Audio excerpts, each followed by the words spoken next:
회복의 주제로 이럴 땐 어떻게 해야 하나요? 우리의 도덕성이 깨어졌을 때, 우리들이 최악의 선택을 했을 때, 차선의 선택을 했을 때, 우리가 언약이 깨어졌을 때, 이런 물음들을 가지고 계속해서 시리즈로 말씀을 나누고 있습니다. 제가 나이가 들어가나 봐요. 잔소리가 자꾸 많아지고 있는 것 같은데, 저도 두렵습니다. 그런데 해야 될 것 같아요. 자, 하나는 여러분들을 위해서 금양로 집회가 한 달 전부터 좋은 강사들을 모시고 진행이 되고 있습니다.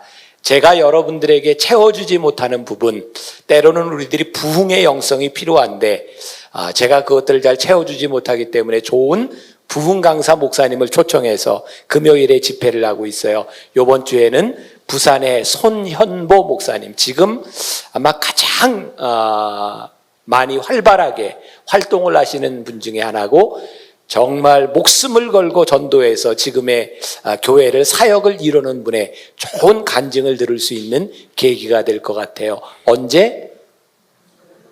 언제요?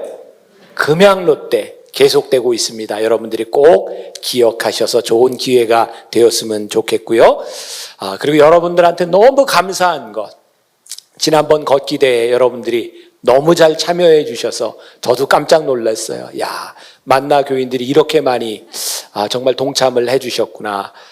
제가 최종적으로 보고받은 거에 의하면 거기에 다녀간 사람들이 한 8,000명 정도 걷기 행사에 참여를 했다고 하니까 여러분들이 잘 협조해 주셔서 잘 됐고, 너무나 감사한 건 여러분들이 주신 방한복들을 우리 다문화 가정에서 가져가면서 너무 행복해 했어요. 좋은 옷들 가져가며 행복하는 모습을 보면서 참 감사했고, 그 한 번의 행사로 끝나는 것이 아니라 이번에도 우리들이 추수감사절 과일 나눔을 통해서 지속적으로 또 나눔을 하려고 합니다.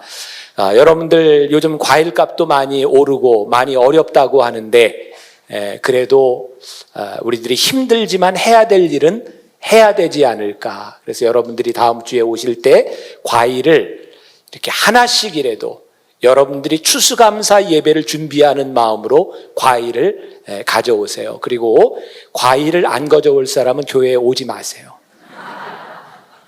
아셨어요? 아셨어요? 모르겠어요. 네. 또 이 얘기 듣고 진짜 안 오면 바보예요.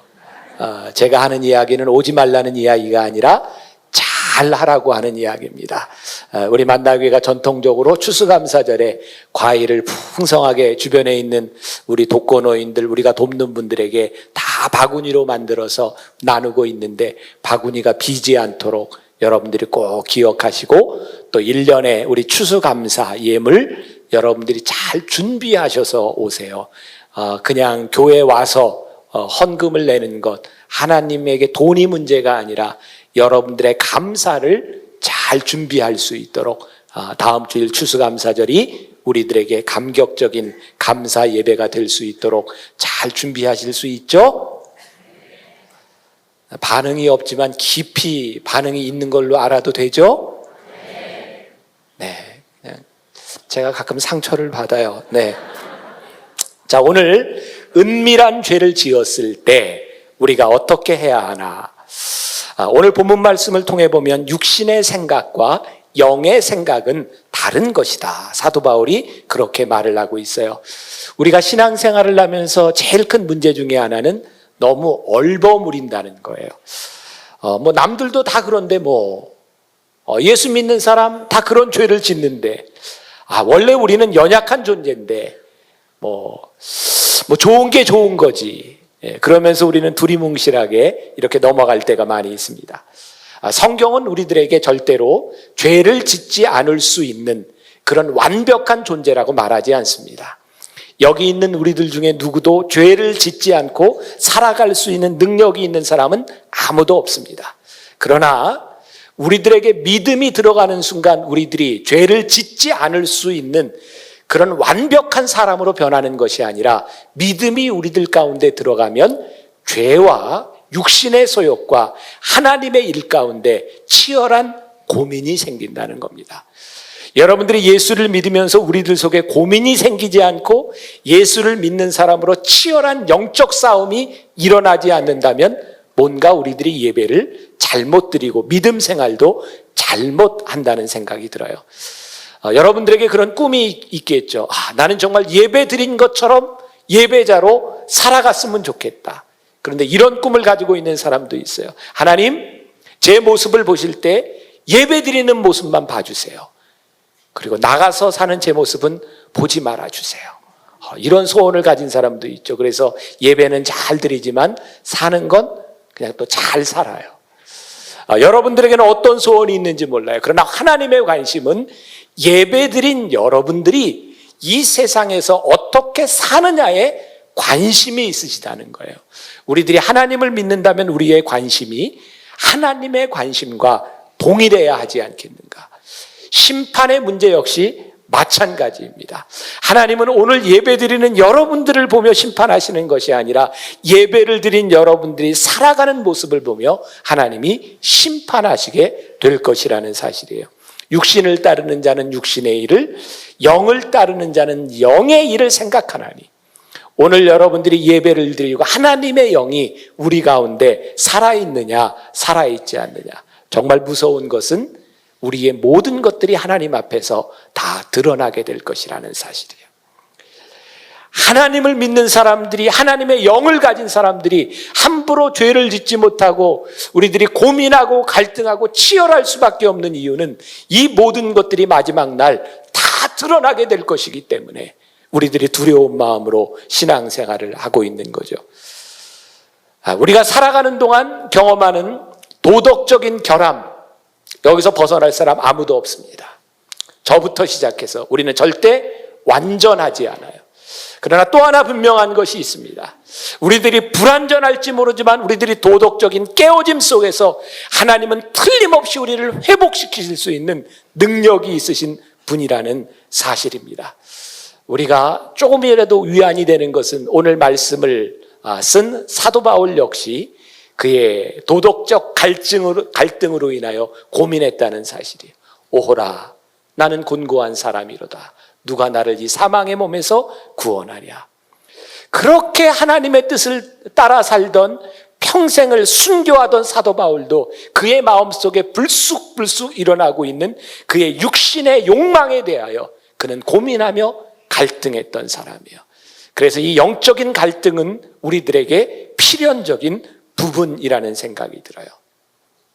하나님께서 우리를 창조하실 때에 우리의 뇌에 죄를 짓지 않도록 선한 일만 하도록 창조하셨으면 참 좋을 것 같죠. 그럼 고민 안 하고 살아도 될 것 같은데. 근데 하나님은 여러분들을 그렇게 창조하지 않으셨어요.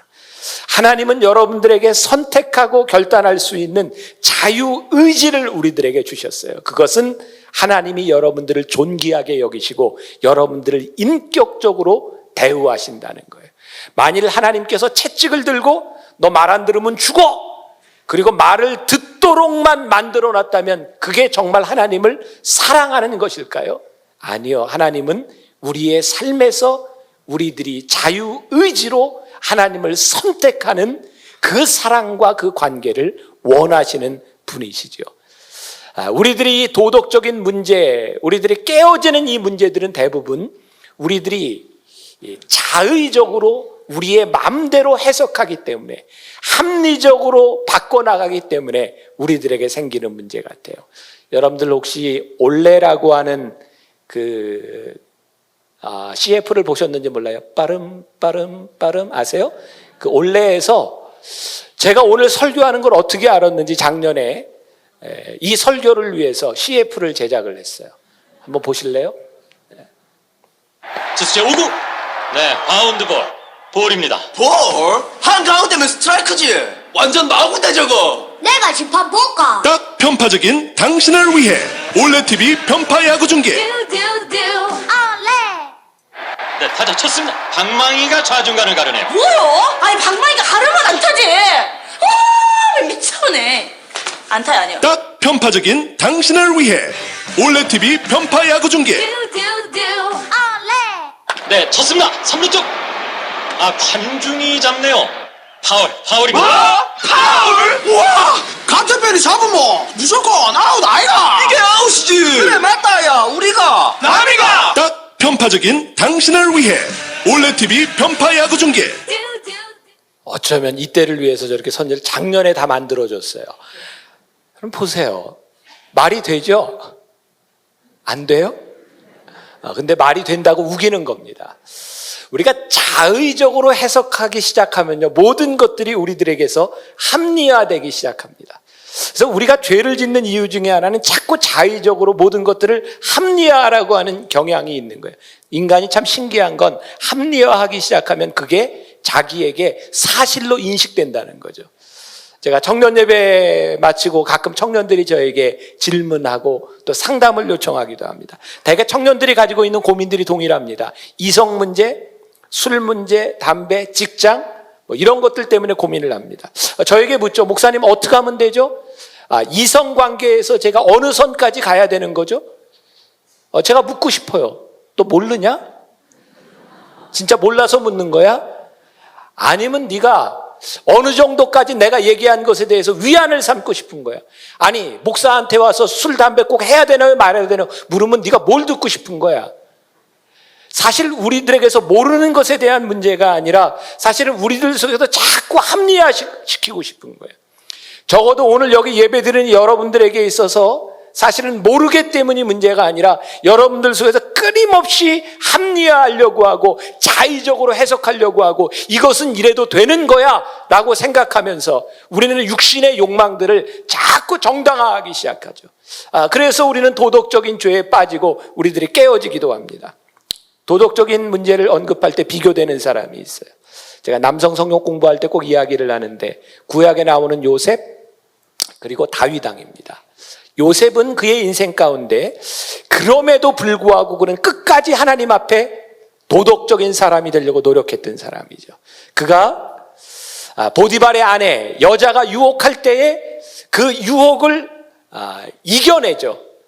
유혹을 이긴 것 때문에 그는 옥에 갇혀야 됨에도 불구하고 그는 눈에 보이지 아니하는 하나님을 의식하여 그는 유혹을 이깁니다. 계속해서 그는 그럼에도 불구하고 하나님 앞에서 죄를 짓지 않으려고 합니다.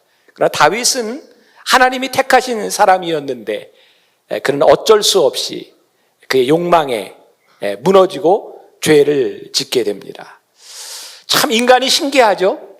고난 가운데는 우리들이 참 자기를 지키는데 조금 더 수월한 것 같은데 축복이 우리들 속에 들어오기 시작하면서 그 영광이 축복이 우리들에게 영광으로 끝나는 것이 아니라 그 축복 때문에 무너지는 사람들을 참 많이 봅니다. 다윗 굉장히 위대한 왕입니다. 다윗 전에 왕이 누구였죠? 사울. 성경에서 사울에 대해서 표현한 게 그가 어떻게 생겼다 그랬어요? 준수하게 생겼어요. 남보다 머리가 하나 더 큰 아주 멋있게 생긴 사람이 사울 왕이었어요. 근데 말씀을 준비하다가 제가 갑자기 그런 생각이 들었어요. 어디를 봐도 다윗이 잘생겼다 이런 표현이 없더라고요. 그래서 하나님이 그렇게 표현을 하신 것 같아요. 중심을 보셨다. 다윗의 중심을 보셨어요. 제가 여기도 이렇게 중심을 봐야 좋은 사람들이 이렇게 또 있어요. 다윗이 하나님이 중심을 보셨을 때에 그가 얼마나 멋있었는지 몰라요. 외모는 문제가 되지 않아요. 다윗이 기름 부으심을 받고 골리앗과 나가 싸울 때에 다윗이 멋진 얘기하죠.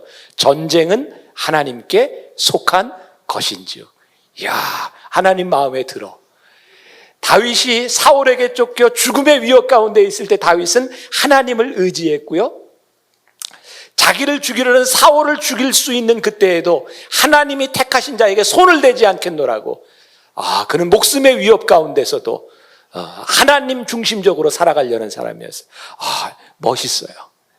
다윗이 처음 왕이 되었을 때 그가 제일 처음 한 일이 뭐냐면 블레셋에게 뺏겼던 여호와의 법궤를 찾아오는 일이었어요. 멋있어요. 하나님이 그의 중심을 보셨어요. 오늘 위로받을 사람들이 또 많이 있죠. 하나님이 중심을 보세요. 그런데 어느 날 황혼 무렵 이게 지금 젊은 사람들은 모르는데 이 썬데이 서울이라고 아세요? 썬데이 서울 아는 세대예요, 모르는 세대? 여기는 몰라. 썬데이 서울. 이 썬데이 서울에 나올 법한 그런 스캔들이 일어납니다. 다윗이 황혼 무렵에 이 옥상을 거닐다가 저 건너에서 목욕하고 있는 여인을 봅니다. 황혼역에 김이 모락모락 나는 그 목욕하는 여인. 사실 여인이 제일 아름다운 때는 목욕하고 난 다음의 모습이라죠. 다윗이 그 여인을 보고 다윗의 마음속에 욕망이 생겨요. 그 여자를 데려다가 동침합니다. 아마 다윗은 이쯤에서 끝났으면 됐을 거라고 생각할지 몰라요. 근데 그 여인이 임신을 하게 되죠. 여기서부터 이제 썬데이 서울에 이제 스토리가 나오는 거죠. 참 성경에 어떻게 이런 이야기가 있을까? 임신을 하고 나서 이 문제를 숨겨야 하는데 숨길 수 있는 것은 그 남편과 동침해서 애를 낳도록 만드는 스토리였어요. 그래서 전쟁에 있는 남편을 불러다가 아내와 동침을 시키려고 하는데 이 남자가 또 얼마나 우직한 사람인지 모두가 전쟁 가운데 있는데 내가 어찌 집에 가서 자리요. 그래서 길거리에서 잠을 자요. 집에 들어가지 않습니다. 다윗의 계획대로 되지 않았어요. 이제 전쟁에 내보내서 이 남자를 죽입니다. 아마 다윗에게 이런 마음이 있었을까요? 죽은 자기 신하의 아내를 다윗이 돌봐주기 위해서 산다고 하는 것은, 데려간다고 하는 것은 어쩌면 당시의 왕으로서 칭찬을 들을 만한 이야기인지 몰라요. 다윗은 자기의 욕망을 숨기려고, 죄를 숨기려고 더 큰 죄를 짓기 시작합니다. 여러분, 깨어진 도덕성에 대한 문제는 그 죄의 문제로 끝나지 않는다는데 심각성이 있는 겁니다. 다윗이 한번 죄를 짓고 나니까 그 죄를 감추기 위해서 다윗은 더 다른 죄를 지을 수밖에 없었어요. 문제는 다윗이 죄를 가리기 위해서 또 다른 죄를 지으면서 다윗은 영적 리더십을 잃어버리게 되었고 그 자녀들에게 아버지로서의 권위를 잃어버리게 됩니다. 이제 정말 무지막지한 일들이 일어납니다. 다윗의 아들들이 서로 싸우고 죽이고 그의 아들 중에 하나가 아버지를 죽이려고 일어나고 정말 한순간에 어떻게 가정이 이렇게 무너져 내릴 수 있는가? 작은 죄를 짓는 것 같았지만 그 작은 깨어짐 하나 우리가 생각할 때 아니 왕이 여자 하나 데려다가 그러는 게 무슨 죄냐고 생각할지 모르지만 하나님 마음에 들었던 다윗에게 하나가 무너지기 시작하면서 또 다른 죄를 짓기 시작하고 다윗의 가정이 무너지기 시작합니다. 사랑하는 여러분, 우리들이 도덕적으로 깨어졌다고 하는, 여러분들이 실수했다고 하는, 욕망에 넘어졌다고 하는 그 문제 하나로 우리의 인생이 끝나는 것이 아니라 그것 때문에 이어지는 무서운 일들이 얼마나 우리의 가정을, 우리를 심각하게 만들어주는지 몰라요. 성서학자들은 이 당시에 다윗의 나이가 대략 47살쯤 되었다고 추정합니다. 이제 어려운 시절을 다 지나고 먹고 살 만한 때, 이제 주님이 주신 축복을 감사하며 누려야 할 때 왜 그에게 육신의 욕망이 찾아왔는지 그는 47살에 죄를 짓게 됩니다. 우리가 잘 아는 사랑의 원자탄 손양원 목사님이 순교를 당한 나이가 48살입니다. 제가 내년 1월부터 여러분들과 함께 나누게 될 주님은 나의 최고봉이라고 하는 책을 쓴 오스왈드 챔버스, 아주 영적인 거장입니다. 그가 48살에 병으로 죽습니다. 이 설교를 준비하면서 저에게는 이 설교 준비가 특별했습니다. 제가 지금 만으로 48살입니다. 저 정말 심각하게 이 말씀을 보았어요. 하나님, 다윗이 47살에 죽었더라면 그가 그렇게 수치를 보지 아니하고 그의 가정이 그렇게 깨어지지 않았을 텐데, 어쩌면 48살에 순교한 손양한 목사님이나 48살에 세상을 떠난 오스왈드 챔버스가 부럽기조차 해요. 하나님, 끝까지 신앙을 지키다 간 것이 얼마나 귀한 일인지 저에게는 굉장히 두려운 겁니다. 제가 만나교회 목회를 하면서 하나님, 이제 제가 충분히 누릴 수 있다고 생각하는 이때에 이제 교회가 이만큼 성장해서 교회가 뭐든지 할 수 있다고 생각하는 때에 하나님 저에게 욕망이 찾아오지 않도록, 아니 찾아오는 욕망에 제가 넘어지지 않도록, 깨어지지 않도록 하나님 저를 붙잡아 주세요. 이게 저에게는 정말 얼마나 심각하고 절박한 문제인지 몰라요. 여러분들이 하나님의 사람으로 살아가면서 하나님이 주신 축복이 더 이상 축복으로 우리들에게 느껴지지 아니하고 하나님의 영광이 드러나지 않고 우리들이 넘어지는 것, 그것이 얼마나 무서운 일인가. 여러분들이 생각할 때 저는 돈과 여자와 명예 중에 뭐에 제일 약할 것 같아요? 네? 저는 여자에 약해요. 진짜로 여자에 약해. 나는 이렇게 이쁜 여자들이 저를 유혹하면 이겨낼 자신이 없어요. 저는 제가 참 약하다는 생각을 많이 해요. 제 아내가 저를 많이 신뢰해 줍니다. 제 아내가 저를 신뢰하는 이유 중에 하나가 저한테 그런 얘기를 하죠. 자기는 꿈이 있잖아. 적어도 만나교회 담임 목사로서 이 자리를 지키고 좋은 목회자가 되려고 하는 꿈이 있잖아. 그 꿈이 있는 사람, 꿈이 있는 이상 자기는 그런 거 걱정하지 않는데요. 왜? 하나님을 바라볼 수 있는 그 꿈은 우리의 욕망이 안 생기는 것이 아니라 그것을 이길 수 있는 힘이 되기 때문에, 오늘 저와 여러분들 모두가 우리들이 욕망을 이길 수 있는 존재라고 이야기하는 것이 아닙니다. 아니, 우리들이 여기에서 이야기하지 못하고 서로 정말 우리들이 민낯으로는 이야기할 수 없는 그런 죄의 깨어짐을 우리는 참 많이 경험했을 겁니다. 저도 어렸을 때 자라면서 제가 몰래 했던 일들, 지금도 이렇게 기억이 나면 얼굴이 이렇게 빨개져요. 내가 그때 왜 그랬을까? 우리들은 그렇게 완벽하게 우리들의 인생을 살아갈 수 있는 사람들이 아닙니다. 다윗이 생각했던, 이쯤 됐으면 내가 누릴 만한 가치가 있어. 저는 그거 틀렸다고 생각하지 않아요. 여러분들이 하나님의 축복을 받고 여러분들이 얼마든지 하나님의 축복을 누리고 살아갈 자격이 있어요. 근데 문제는 방향입니다. 여러분들이 하나님의 축복을 누리되 하나님 안에서 축복을 누리고 그 방향이 올바른가?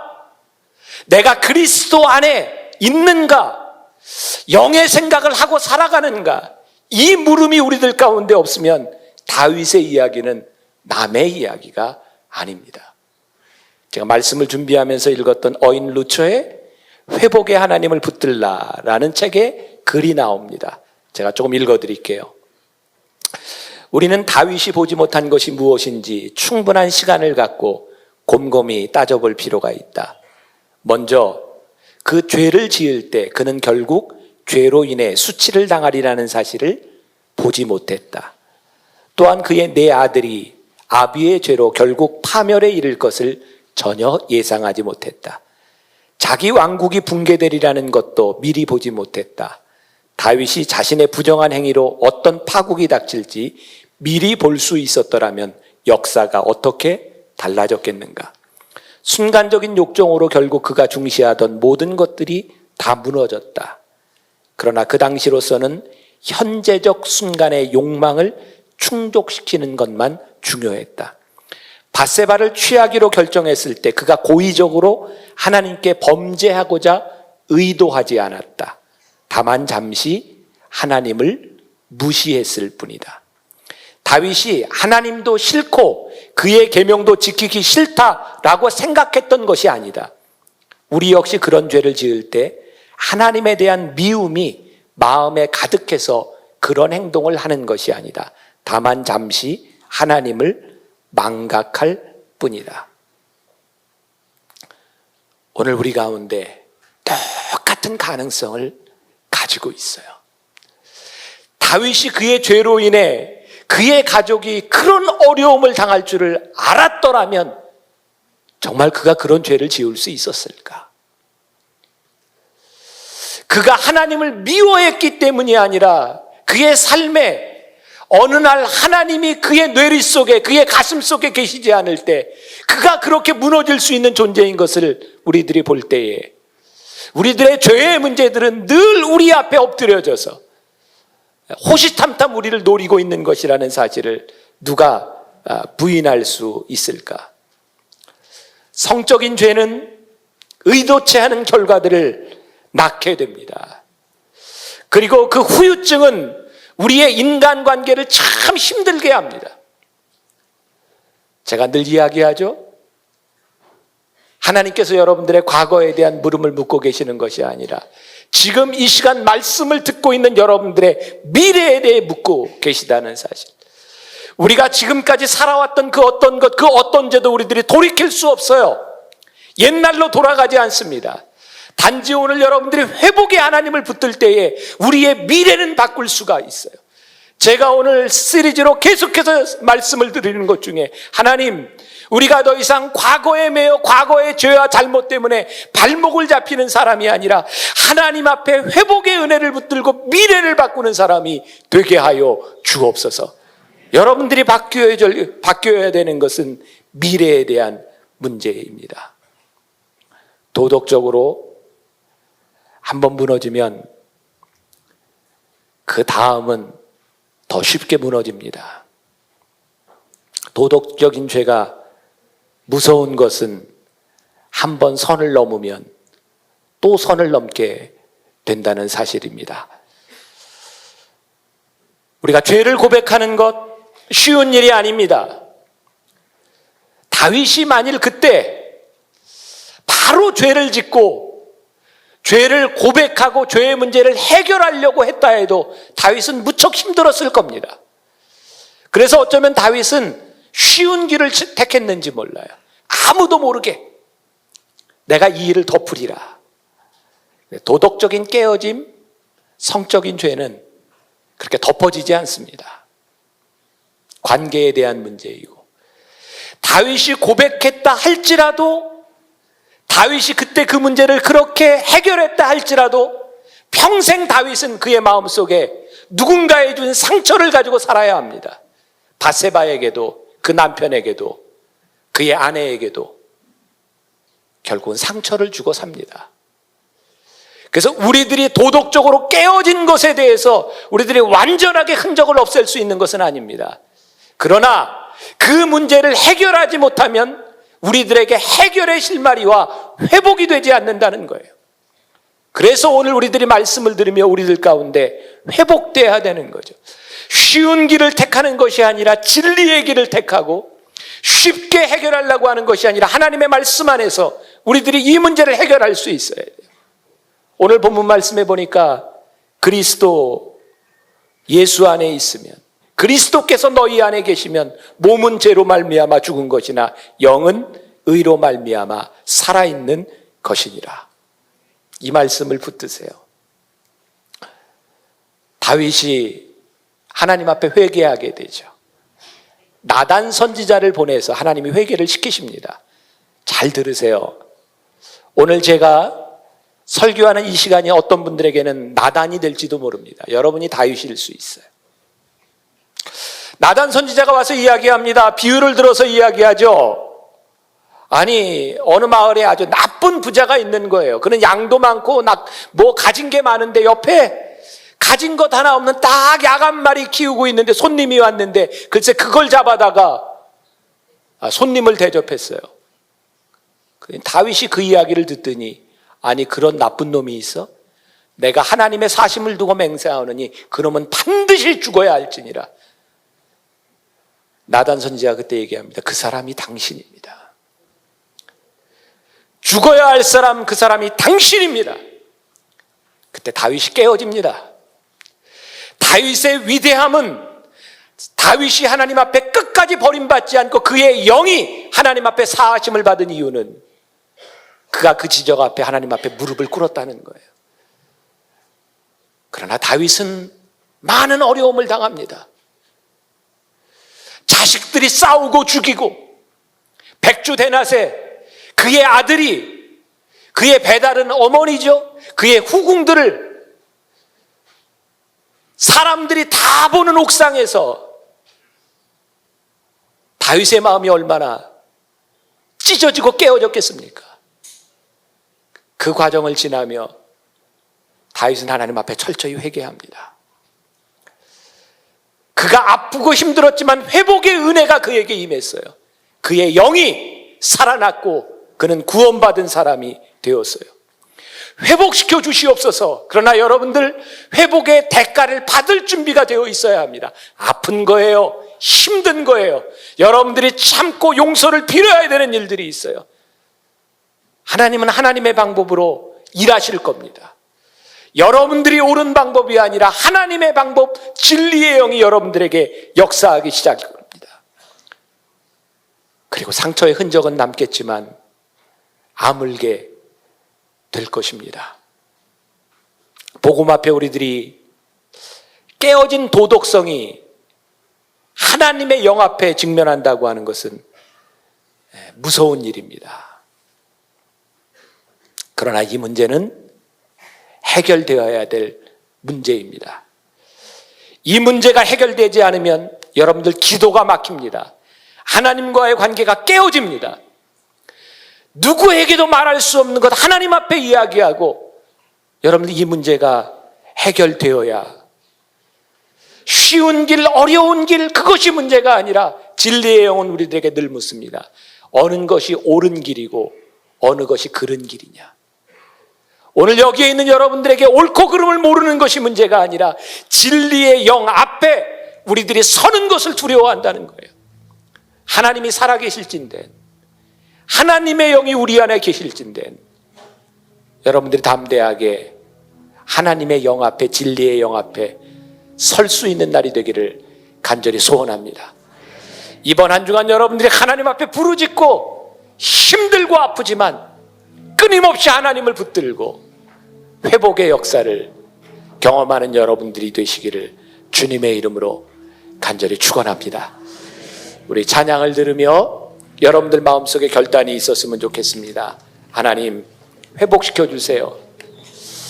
제가 사람들에게 이야기하는 것 너무 부끄럽고 이야기할 수도 없지만 하나님 앞에 제가 고백하며 하나님 앞에 기도합니다. 오늘 그 은혜를 여러분들이 경험하고 나가야 합니다. 우리 찬양을 들으며 찬양을 같이 불러도 좋고 여러분들의 입술로 기도하며 고백해도 좋습니다. 우리 같이 찬양하겠습니다.